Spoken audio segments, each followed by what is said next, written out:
नमस्कार, मैं हूं अरुण कुमार। आप देख रहे हैं डिबेट सेंट्रल। छत्तीसगढ़ के जांजगीर चांपा जिले के राष्ट्रीय स्वास्थ्य मिशन यानी कि एनएचएम कार्यालय में पदस्थ जिला कार्यक्रम प्रबंधक जो डीपीएम उत्कृष्ट तिवारी पर भ्रष्टाचार, पद के दुरुपयोग और कर्मचारियों पर भय का माहौल बनाने का गंभीर आरोप लगे हैं। कर्मचारियों का दावा है कि डीपीएम द्वारा राजनीतिक संरक्षण का हवाला देकर दबाव बनाता है। शिकायत में उल्लेख है कि वे अपनी भाजपा नेत्री पत्नी और मुख्यमंत्री तक पहुंच होने का दावा करते हुए अधिकारियों कर्मचारियों को डराते हैं। इससे कार्यालय का वातावरण भयग्रस्त हो गया है और मानसिक कर्मचारी जो है मानसिक तनाव में काम करने को मजबूर हैं। आरोप यह भी है कि करोड़ों रुपए का डीपीएम के द्वारा घोटाला किया गया है, लेकिन जांच की आंच अभी तक डीपीएम तक नहीं पहुंची है। क्या पूरा मामला, देखिए एक छोटी सी रिपोर्ट।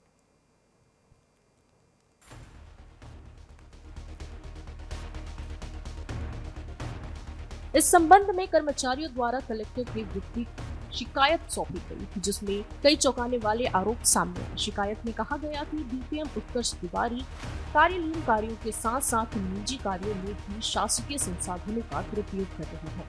आरोप है कि बिना प्रशासन अनुमति के 6005 नंबर की निजी गाड़ी का उपयोग किया जा रहा है, जिससे शासन को आर्थिक नुकसान हुआ है।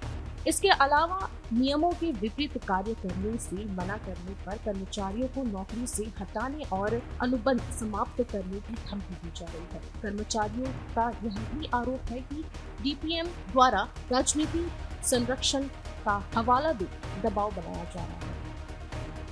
देखिए, अभी ये मामला मुझे आपके द्वारा पता चला है। इसकी सत्यता के बारे में मुझे जानकारी नहीं है, लेकिन मैं ये आपको स्पष्ट कर देना चाहूँगी कि ये सुशासन की सरकार है, विष्णुदेव की सरकार है, जहाँ कोई भी आरोपी हो, चाहे कवासी लखमा जी हो या हमारे विधायक योगेंद्र यादव जी हो, कोई भी अगर क्राइम करता है या अपराधी रहता है तो बख्शा नहीं जाता।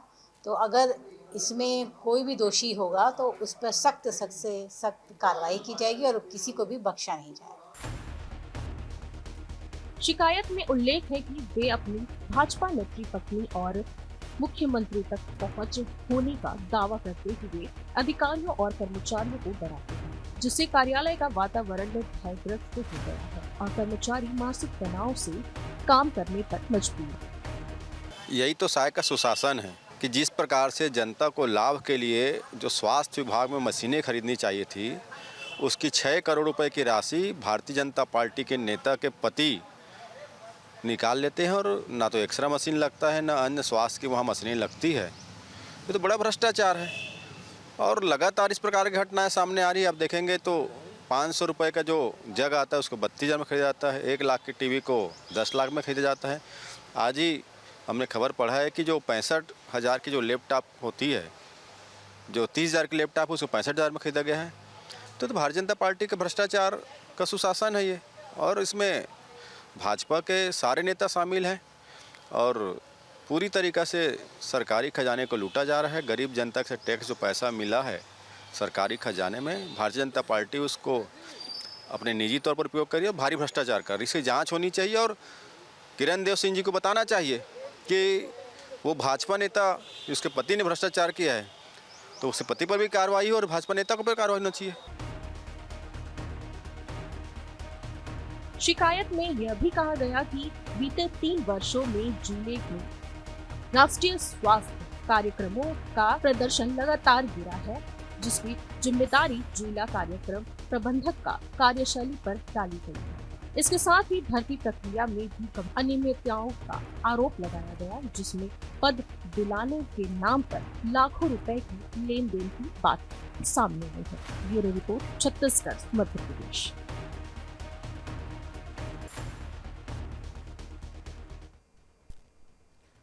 तो छत्तीसगढ़ के जांजगीर चांपा में 6 करोड़ से ज्यादा का घोटाला और बीजेपी महिला नेत्री के दम पे डराने का आरोप है। इस पर हम पूरे बातचीत करेंगे। इस पूरे मामले को लेकर हमारे साथ निशिकांत पांडे जी हैं, बीजेपी से हैं। सर, आपका स्वागत करता हूं। वरिष्ठ पत्रकार हैं रमेश पांडे जी, सर आपका बहुत बहुत स्वागत करता हूं। और कांग्रेस से अभिमन्यु मिश्रा जी हैं, किसी कारणवश लाइव नहीं जुड़ पाए, फोन लाइन पर हमारे साथ है। सर आपका भी बहुत बहुत स्वागत करता हूं। सवाल निशिकांत जी से, एक तरफ शायद सरकार लगातार भ्रष्टाचार पर लगाम लगा रही है, धड़ाधड़ कार्रवाई कर रही है, तो आखिर ये आरोपी क्यों बच रहा है? कहीं बीजेपी का जो इस तरह के कांग्रेस आरोप लगा रही है कि संरक्षण प्राप्त है, ऐसा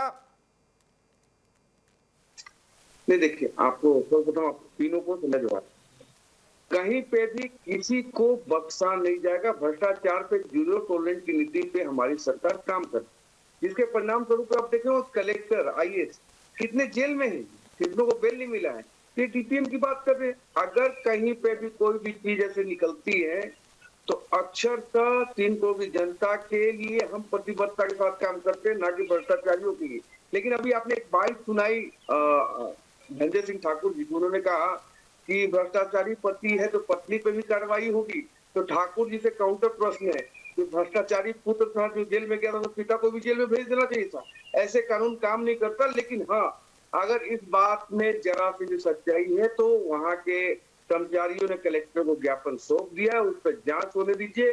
भ्रष्टाचार का 0 अंश भी मिलेगा तो सख्त से सख्त कार्रवाई होगी और नजीर पेश होगा कि सरकार में भ्रष्टाचार को स्वीकार नहीं किया जा सकता। निशिकांत भैया, ये लगातार जिस तरीके से एक कर्मचारी, इस व्यक्ति के जो आरोपी है उत्कृष्ट तिवारी जो है डीपीएम है, इनके खिलाफ धरना प्रदर्शन भी कर चुके हैं, लगातार ज्ञापन दे करीब साल भर से। आखिर क्यों मामला हिल नहीं रहे? ना तो कलेक्टर की जांच की आंच वहां तक पहुंच रही है, वजह क्या हो सकती है?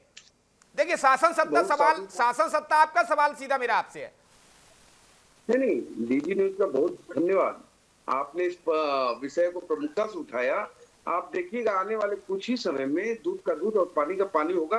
दोषी को बचाने का काम, आप सोचिए, सीएम सचिवालय से भ्रष्टाचार सेंट्रलाइज चलता था, लोग कोयला खा गए, शराब पी गए, अन्न खा गए, क्या नहीं किया, महादेव के नाम पे सट्टा चला दिया। उसके बावजूद लोगों को पकड़ के जेल में डाला गया। और यही कांग्रेस पार्टी जिंदाबाद और मुर्दाबाद का नारा हमारे एजेंसियों के खिलाफ लगाती है कि बायस का कार्रवाई है।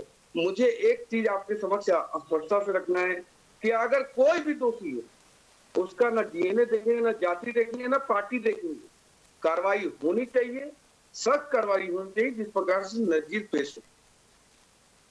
हमारे साथ कांग्रेस अभिमन्यु मिश्रा जी हैं। मिश्रा जी, बीजेपी तो दावा कर रही है कार्रवाई होगी,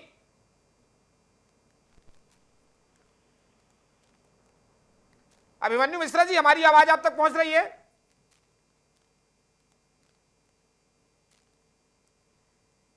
अभिमन्यु मिश्रा जी, हमारी आवाज आप तक पहुंच रही है क्या?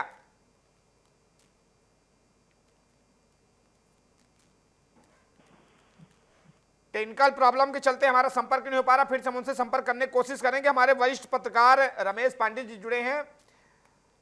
रमेश जी, ये महीना लगभग साल भर से ये पूरा करप्शन का खेल चल रहा है। जांजगीर चांपा के पूरा मामला में दावा किया गया कि डीपीएम 6 करोड़ से ज्यादा घोटाले में भी शामिल है, महिला शोषण का आरोपी है और इस पर कार्रवाई नहीं हो रही है। बीजेपी जिस तरीके दावा करी, लगातार हम कार्रवाई कर रहे हैं, जांच कर रहे हैं, आपकी एक प्रतिक्रिया चाहिए। देखिए अरुण जी, मैं एक पक्षीय बात नहीं होनी चाहिए। कभी कभी क्या है, कर्मचारी का हित नहीं पूरा होता तो अधिकारी पर इस तरह के आरोप लगते रहते हैं। मैं ये कहूँगा कि इसके जो सही तरीके हैं, अगर अधिकारी कर्मचारियों का उत्पीड़न कर रहा है तो कर्मचारी संगठन इसके लिए आवाज उठाता है। क्या किसी कर्मचारी संगठन तक वो कर्मचारी पहुंचे हैं या उनका कोई यूनियन है या नहीं है? दूसरा मसला मैंने विधानसभा में एक देखा था, जांजगीर चांपा का था। वहां के जो चिकित्सा अधिकारी थे, उनके खिलाफ कर्मचारी पूरे लामबंद होकर के आंदोलन कर रहे थे और कांग्रेस के विधायक ने उस मामले को विधानसभा में भी उठाया था। अंत में जांच में पाया गया कि कर्मचारियों की जो गड़बड़ी थी उस पर अंकुश लगाने के एवज में उस अधिकारी को इस तक को विभाजन का शिकार होना पड़ता था। अधिकारी अच्छा काम करना चाहता था, कर्मचारी नहीं करना चाहते थे, इसलिए इस तरह के भी आरोप लगते रहते हैं। मैं ये दावा नहीं कर रहा हूं कि ये आरोप गलत है, हो सकता है आरोप सही हो, लेकिन ये भी हो सकता है कि आरोप गलत हो। तो इस बिंदु पर मैं कहूंगा कि निष्पक्ष जांच की तो आवश्यकता है ही, क्योंकि कर्मचारी अगर आरोप लगा रहे हैं, वो लिखित रूप से कहीं बात गई है ऊपर, तो इसकी जांच होनी चाहिए और अगर दोषी है अधिकारी तो उस पर कार्रवाई होनी चाहिए। लेकिन दोषी को सिर्फ इसलिए आरोपी नहीं बनाना चाहिए कि उसकी पत्नी भारतीय जनता पार्टी की नेता है। पत्नी का मसला अलग है, पति का कार्य क्षेत्र अलग है। तो पत्नी के नेता होने का दंश जो है पति पर नहीं उठाया जाना चाहिए। लेकिन ये बात सही है कि अगर गलत है तो कार्रवाई होना चाहिए, लेकिन मुझको बड़ा आश्चर्य है कि गलत है तो अब तक कार्रवाई क्यों नहीं हुई। ये विषय बहुत बड़ा है जी। रमेश जी, आरोप ये भी है कि पत्नी जो है महिला मोर्चा मंडल की सदस्य हैं, अध्यक्ष हैं, और इसके दम पे जो है जांच की आंच वहां तक नहीं पहुंच पा रही है। सीएम हाउस तक ये शिकायत की लगातार हम आपको टीवी स्क्रीन में दिखा रहे हैं। देखिए, मैं इस बात से सहमत नहीं हूँ। भारतीय जनता पार्टी की सरकार है और मैंने देखा है कि कई बड़े बड़े नेता संरक्षण देते रहते हैं, लेकिन अधिकारी नहीं बच पाते। तो मेरे ख्याल से वो पत्नी जो है भारतीय जनता पार्टी में इतनी बड़ी नेता नहीं है कि कुछ भी कर ले और ऐसा नहीं होने पाएगा। मेरे ख्याल से ऐसा संभव नहीं है। हो सकता है ये एक प्रायोजित मामला चलाया जा रहा हो, लेकिन फिर भी मैं निशिकांत पांडे जी यहाँ है डिबेट में, तो भारतीय जनता पार्टी के एक बहुत जिम्मेदार व्यक्ति है। मैं उनसे आग्रह करूंगा कि इस मामले को पार्टी के शीर्ष स्तर पर, सरकार के शीर्ष स्तर पर रखे और अगर दोषी है तो कार्रवाई करे, नहीं तो जांच करके उस पूरे प्रकरण को सार्वजनिक रूप से बताया जाए कि इसमें सच्चाई क्या थी। जी अभिमन्यु मिश्रा जी भी हमारे साथ जुड़ चुके हैं, उनसे भी एक प्रतिक्रिया ले लेते हैं। अभिमन्यु जी, हमारी आवाज आप तक पहुंच रही है? जी, तो पहुंच रही है। नमस्कार जी, बहुत पहले तो स्वागत है आपका। आते हैं मुद्दे पर। जांजगीर चांपा का पूरा मामला ही है, 6 करोड़ के घोटाले का आरोप है, शोषण का आरोप है, आप पूरा मामला जानते हैं। लगातार बीजेपी कह रही है कि लगातार कार्रवाई कर रहे हैं, सरकार तो कार्रवाई कर रही है, लेकिन इन पर आरोप है कि बीजेपी नेत्री की पति है, इस पर इनकी जांच की आंच नहीं हो पा रही है। जी, सबसे पहले तो नमस्कार आप सभी को, आपके दर्शकों को। और ये बोलना चाहूंगा मैं इस मामले पे सबसे पहले तो कि ये एक अधिकारी पर आरोप का केवल मामला नहीं है। ये मामला ये दिखाता है कि भाजपा के राज में किस प्रकार से भ्रष्टाचार को राजनीतिक संरक्षण मिला हुआ है। अभी मैं निशिकांत जी कुछ बातें सुन रहा था, उसमें मैंने सुना कि वो कह रहे थे कि उनकी पत्नी पे क्यों कार्रवाई हो, जो धनंजय जी कह रहे थे, तो पत्नी पे इसलिए कार्रवाई हो क्योंकि उनका नाम भी उसमें शामिल है, मुख्यमंत्री से करीबी बताई गई है और इस नाम से कर्मचारियों को धमकाया गया है। और उसके अलावा हम लगातार देख रहे हैं कि भारतीय जनता पार्टी के द्वारा जो कार्रवाई की और जांच की बात की जाती है, लगातार मामले सामने आने के बाद, तो मामले तो सामने आते जा रहे हैं, कार्रवाई के नाम पे लिपापोती होती है। और इसी अधिकारी के नाम पे बता दूं, बिलासपुर में भी जैसे एक बार इसकी शिकायत हो चुकी थी, वहां से उसको ट्रांसफर कर दिया गया। तो क्या ट्रांसफर कार्रवाई की बात कर रहे थे क्या निशिकांत जी की? ट्रांसफर यहाँ से भी कर देंगे, कहीं और भेज देंगे, वहां भ्रष्टाचार करेंगे। अब देखिए, यहाँ पे नौकरी लगाने के नाम पर पैसे लेने का मामला भी है, तो इसके लिए तो ईओडब्ल्यू की जांच बिठानी चाहिए, स्वतंत्र एजेंसी की जांच होनी चाहिए। ये भ्रष्टाचार का मामला है। भ्रष्टाचार के साथ साथ ये श्रमिक कानूनों का उल्लंघन भी है, क्योंकि जो वहां पे कार्यरत कर्मचारियों को धमकी दी गई, प्राइवेट गाड़ी का उपयोग किया गया, ये भी जांच का विषय है। ऊपर से ये सब कुछ किसके नाम पर किया गया? मुख्यमंत्री और शासन के नाम पे किया गया, करीबी बताते हुए। तो ये सारी चीजें जो हैं बहुत गंभीर हैं और इस पर ध्यान देकर के स्वतंत्र एजेंसी से जांच करानी चाहिए। जब क्योंकि मुख्यमंत्री जी का नाम भी आया है, उनसे करीबी बताई गई है, तो कहीं ना कहीं उनको भी एक बार जवाब देना चाहिए कि उस नेत्री का, उनके हस्बैंड का इस प्रकार से उनका नाम का उपयोग करना ये कहाँ तक के उचित है। उसके अलावा ये बोलना कहीं कतई नहीं होगी कि भारतीय जनता पार्टी में अपराध तो जैसे राजनीतिक जो पहचान होना, अपराध करने का लाइसेंस हो चुका है। तो ये सारी चीजें लगातार सामने आ रही है। सिर्फ कार्रवाई का दम भरते हैं, कार्रवाई कुछ होती नहीं। कार्रवाई सिर्फ विपक्ष के जो लोग सवाल उठाते हैं वही कार्रवाई, उन्हीं के ऊपर कार्रवाई होती है। और वही चरित्र तो उस अधिकारी का भी था जैसा चरित्र शासन का है। जो विरोध करेगा उस पर कार्रवाई करेंगे। वो भी अपने कर्मचारियों को वही धमकी देता था कि तुम नियम कानून की ज्यादा बातें करोगे तो तुम्हारे ऊपर हम कार्रवाई करेंगे, तुमको निलंबित कर देंगे। तो जब एक अधिकारी इस प्रकार की धमकी दे रहा है कर्मचारियों को कि तुमको अगर नियम कानून का फॉलो करोगे तो तुमको निकाल दिया जाएगा नौकरी से, तो इस पर सरकार को तो तुरंत उसको निलंबित कर देना चाहिए। सबसे पहले तो ये मामला आता ही, और उसके बाद उसके ऊपर जांच बैठानी चाहिए। जैसे पिछली बार उसका ट्रांसफर कर दिया गया, इस बार भी ट्रांसफर करके मामले को लिपापोती कर दिया जाएगा और उसके जो भ्रष्टाचार के मामले हैं वो लगातार चलते रहेंगे। तो इसमें कहीं ना कहीं भारतीय जनता पार्टी का भी समर्थन जो है वो उसको संरक्षण प्राप्त है, ये समझ में आता है। इसलिए हम स्वतंत्र एजेंसी की जांच की मांग करते हैं जिसमें एक कोई न कोई रिटायर्ड जज को भी रखा जाए। जी निशिकांत जी, आप कुछ बोल रहे हैं? देखिए, अब मल्ली जी जो बात कर रहे थे, देखिए कांग्रेस पार्टी या भाजपा का कोई अधिकारी कर्मचारी नहीं होता, शासन का होता है। और दूसरा मैं तुमसे जो उत्कर्ष तिवारी की बात करें, हमको मतलब उनसे कोई ऐसा सरोकार नहीं है। जांच होगी, अगर वो दोषी पाई जाएगी कार्रवाई होगी, 100% होगी। लेकिन जिस प्रकार से आप कह रहे हैं कि उत्कर्ष तिवारी भाजपा नेत्री के पति हैं, तो उत्कर्ष तिवारी का जो नौकरी हुआ वो 2023 नवंबर के बाद ज्वाइनिंग हुआ क्या? पहला मतलब विषय ऐसा नहीं है। और सर ये गंभीर विषय है, आरोप भी बहुत गंभीर लगे हैं और उसका उसी के अकॉर्डिंग ही जांच होगा। लेकिन जिस प्रकार से रमेश पांडे जी कह रहे थे, वास्तव में जांच हो जानी चाहिए, बायस आरोप है या वास्तव में अधिकारी या कर्मचारी जो है इसमें मिलीभगत करके काम कर रहा है। तीसरा महत्वपूर्ण विषय अभिमन्यु मिश्रा जी ने कहा कि जो नेता भाजपा के खिलाफ बोलते हैं उनको जेल में डाल दिया था। तो इसका मतलब ये होता है कि चरणदास महंत, अपना सत्यनारायण वर्मा जी, टी.एस. सिंहदेव जी भाजपा के खिलाफ बोलते नहीं होंगे, उनका सांठगांठ होगा भाजपा से, इसलिए न तो वो जेल में है। इसी कारण शायद ऐसा आप बोल रहे होंगे मिश्रा जी। विषय ये आता है कि आपने शराब मेले भी वसूली, कवासी लखमा जी ने स्वीकृति दी कि हमें अनपढ़ था इसलिए अधिकारी साइन करवाते गए। उसके बाद भी अगर अभिमन्यु मिश्रा जी अगर यहाँ बात कर रहे हैं आपके माध्यम से, तो एक निवेदन है, स्वतंत्र जांच एजेंसी पर भरोसा करेंगे क्या? सीबीआई में भरोसा है नहीं, और कोई भी एजेंसी आती है उस पर भरोसा आप करते नहीं है, सीधा आप बोलते हैं बायस है। इस प्रकार से आप कैसे उसको स्वीकार करेंगे? तीसरा महत्वपूर्ण विषय भ्रष्टाचार में केंद्रित जो 5 साल की सरकार थी, जो सीएम सचिवालय से चल रही थी, जिसकी उप सचिव जेल में गई, निकली, फिर जेल में चली गई है। क्या कांग्रेस पार्टी को नैतिकता है? हाँ, विपक्ष के लोग हैं, आपको 3 करोड़ की जनता के लिए उनके हक के लिए लड़ाई लड़ने का पूरा अधिकार है। लेकिन आप डायरेक्ट जिस प्रकार से आप बोल रहे हैं पत्नी भाजपा की है इसलिए वो भ्रष्टाचारी है, भ्रष्टाचारी कोई भी हो सकता है। कवासी लखमा के पत्नी कांग्रेस में नहीं है, कवासी लखमा कांग्रेस में स्वयं भ्रष्टाचारी हो गए। सौम्या चौरसिया कांग्रेसी नहीं थे, वो अधिकारी थे, लेकिन सीएम सचिवालय में बैठ कर गबन कर रहे थे। रानू साहू कांग्रेसी नहीं थी। कैसे कितने उदाहरण दिए जाए? भ्रष्टाचार मतलब प्रदेश की जनता के हक को लूटने वाले एक भी व्यक्ति को बाहर रहने का अधिकार नहीं, लेकिन उसका जांच होना चाहिए। महत्वपूर्ण विषय ये है कि बिना जांच के आप उसको दोषी सिद्ध कर देना चाहते हो, और जिन पर जांच चल रही, जिनका कागज आके न्यायालय बेल नहीं दे रहा है, उसको ये बोलता है कि वो दोषी नहीं है। तो इसको कैसे क्लियर किया जाएगा या रेक्टिफिकेशन कैसे आएगा कि आपके द्वारा जो दोषी है उन्हीं को अपराधी माना जाए, या आपके द्वारा जो निर्दोष है, जो जिसको न्यायालय ने दोषी करार दिया उसको निर्दोष माना जाए? कैसे किया जाए? अभिमन्यु मिश्रा जी से मेरा प्रश्न है छोटा।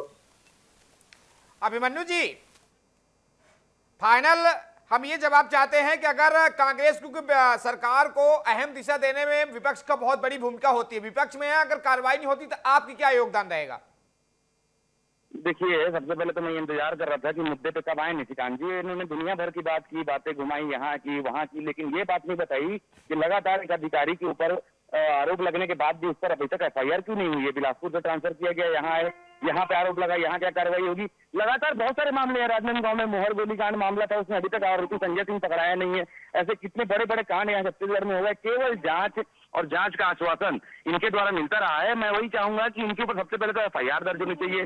उसके अलावा एक मामला ये भी है कि 3 साल से जो है प्रदर्शन वहां का बहुत खराब है उस जिले का, और 3 साल से ये पदस्थ है। तो अगर उनकी कार्यशैली इतनी अच्छी थी तो 3 साल में प्रदर्शन क्यों खराब हुआ? और अगर 2 साल में उसमें भाजपा की भी सरकार थी, 1 साल के लिए चुनावी था, तो 2 साल से उनको पता नहीं चला कि वहां का प्रदर्शन खराब हो रहा है। तो कहीं ना कहीं देखिए, पूरी साठगांठ जो भारतीय जनता पार्टी की उससे समझ में आ रही है, उसकी जो पत्नी है वो भारतीय जनता पार्टी की मित्री बताई जाती है, और अपना राजनीतिक साठगांठ खुले तौर पर जब भारतीय जनता पार्टी का बता रहा है, उसके बाद भी उस पर कार्रवाई नहीं होती है, तो उस पर फिर निशिकांत जी कितना भी बातें घुमा लें, लपेट लें, कुछ भी कर लें, जो आरोप लगा दें, लेकिन बात यही तो टिकी रहेगी कि उसको राजनीतिक संरक्षण भारतीय जनता पार्टी द्वारा दिया जा रहा है लगातार, इसीलिए उसके ऊपर कार्रवाई नहीं होती है। वो भय का माहौल लगातार अपने विभाग में फैलाया हुआ है, तो उस पर कड़ी से कड़ी कार्रवाई हो। जिस तरह से मैंने कहा कि स्वतंत्र एजेंसी से जो जांच कराई जानी चाहिए, विभागीय जांच से कुछ नहीं होगा। इसलिए ये मामले पर जो है हम जांच की मांग करते हैं और उसकी कड़ी से कड़ी कार्रवाई की मांग करते हैं, और साथ ही साथ जो राजनीतिक लिंक को बता रहा है भारतीय जनता पार्टी के साथ, उस लिंक की भी जांच की मांग करते हैं। इतनी सी हमारी मांग है, और कोई इधर उधर की बातें करने की जरूरत नहीं। इतनी जवाब दे दें निशिकांत जी। निशिकांत जी, टाइम का पाबंद है, एकदम फाइनल कमेंटमेंट आपका चाहता हूँ। भाई साहब ये बोल रहे पति पत्नी के संबंध का वो हम दे दें, हम कैसे दे दें? वो संबंधित तो है ही, आप जो बात कह रहे हैं। दूसरा, आप न्यायालय में न्यायाधीश हैं, वो भी बताने की कष्ट करें सर। संबंध कहते हैं उसका बोला, आप सुनते नहीं क्या ठीक से? कैसे तत्काल कार्रवाई करते? आपके जांच से तत्काल कार्रवाई? अधिकारी संबंध बता रहा है, उस पर कार्रवाई नहीं करेंगे आप? उसके बाद रिपोर्ट बताते हैं। इस प्रकार से अभिमन्यु मिश्रा जी नहीं चलता सिस्टम को चलाने का एक तरीका होता है। जांच होने दीजिए, जांच में जो भी रिपोर्ट आएगा, अगर वो दोषी है उल्टा टांग दिया जाए, क्योंकि प्रदेश के 3 करोड़ की जनता की रक्षा, सुरक्षा और विकास के लिए, उनके हक के लिए हमारी सरकार प्रतिबद्धता के साथ काम कर रही है। आप कवासी लखमा जी के लिए वकील इस्तेमाल करो ना साहब, वकील खोजो, उनको बेल दिलाओ। आप कहाँ इसमें लगे हो? अगर वो दोषी होगा 100% उस पर कार्रवाई होगी, कोई किंतु परंतु नहीं है। सजा मिलने का काम, सजा दिलाने का काम भारतीय जनता पार्टी की सरकार ने नहीं किया। आप केवल जांच करते रहिए, केवल समिति बनाते रहिए। रमेश जी, ये तो समझ में आ रहा, आरोप प्रत्यारोप का दौर है। एक फाइनल कमिटमेंट आपसे चाहता हूं। देखिए, मैं ये कहूंगा कि इसको कांग्रेस भाजपा में न जोड़ा जाए, इसलिए कि अभिमन्यु मिश्रा जी भी बता रहे हैं कि 3 साल से प्रदर्शन उसका खराब है। तो सरकार भारतीय जनता पार्टी करीब 2 ही साल की हुई, 1 साल कांग्रेस के भी खाते में वो काम कर रहा था। तो सवाल यह है कि सरकारों में इतना छोटा अधिकारी को सरकार सीधे गवर्न नहीं करेगी इस मुद्दे को। ये जो प्रशासनिक अधिकारी अगर वाकई में भ्रष्टाचार हो रहा है तो कोई अधिकारी उसको संरक्षण दे रहा होगा। मैं कांग्रेस और भारतीय जनता पार्टी की बात नहीं कर रहा हूँ, लेकिन अगर बड़े मामले पर, बड़े पैमाने पर ये मामला खुल के आ गया है तो अब तो कार्रवाई हो ही जाना चाहिए और जांच हो ही जाना चाहिए। और दूसरी खुशखबरी से बता दूं कि कवासी लखमा को जमानत मिल गई है, अभी खबर आ गई है। निशिकांत जी, कब तक कार्रवाई हो पाएगी? जांच की आंच जो है कब तक पहुंच पाएगी? शीघ्र कलेक्टर को आपने ज्ञापन, मतलब जो कर्मचारियों ने ज्ञापन दिया है उसका तुलनात्मक अध्ययन भी हो जाएगा, जांच भी हो जाएगा, और दोषी है तो तत्काल प्रभाव से उसको वहां से हटाया भी जाएगा, उसको सस्पेंड भी किया जाएगा, रिकवरी भी की जाएगी। प्रदेश के हक का एक आना पैसा की जो कार्य नहीं दिया जाएगा, ये हमारी प्रतिबद्धता है। अभिमन्यु जी, हमारे रमेश पांडे जी तो कह रहे हैं कि साल भर कांग्रेस की, भाई बीजेपी की सरकार 2 साल बने हुआ है, 1 साल तो आप ही थे, तो आपने क्यों कार्रवाई नहीं किया था? अभिमन्यु जी, आवाज आ रही है हमारी? तो टेक्निकल प्रॉब्लम के चलते संपर्क नहीं हो पा रहा है। निशिकांत पांडे जी बीजेपी जुड़े थे, सर आपका भी बहुत बहुत शुक्रिया। रमेश पांडे जी भी आपका भी बहुत बहुत शुक्रिया। तो छत्तीसगढ़ की जांजगीर चांपा के डीपीएम पर ये आरोप है उत्कृष्ट तिवारी पर कि 6 करोड़ रुपए से ज्यादा के घोटाले में शामिल हैं और लगातार कर्मचारियों का शोषण करते हैं, नौकरी से निकालने का भय देते हैं। दावा ये भी किया गया डीपीएम उत्कृष्ट तिवारी की पत्नी महिला मोर्चा में सदस्य हैं, बीजेपी के नेता हैं, जिसके दम पर लगातार इन पर जांच की आंच नहीं हो पा रही है, ना तो किसी तरह की कार्रवाई हो पा रही है। बहरहाल डिबेट सेंटर में यहीं तक। आप देखते रहिए DN News Plus। नमस्कार।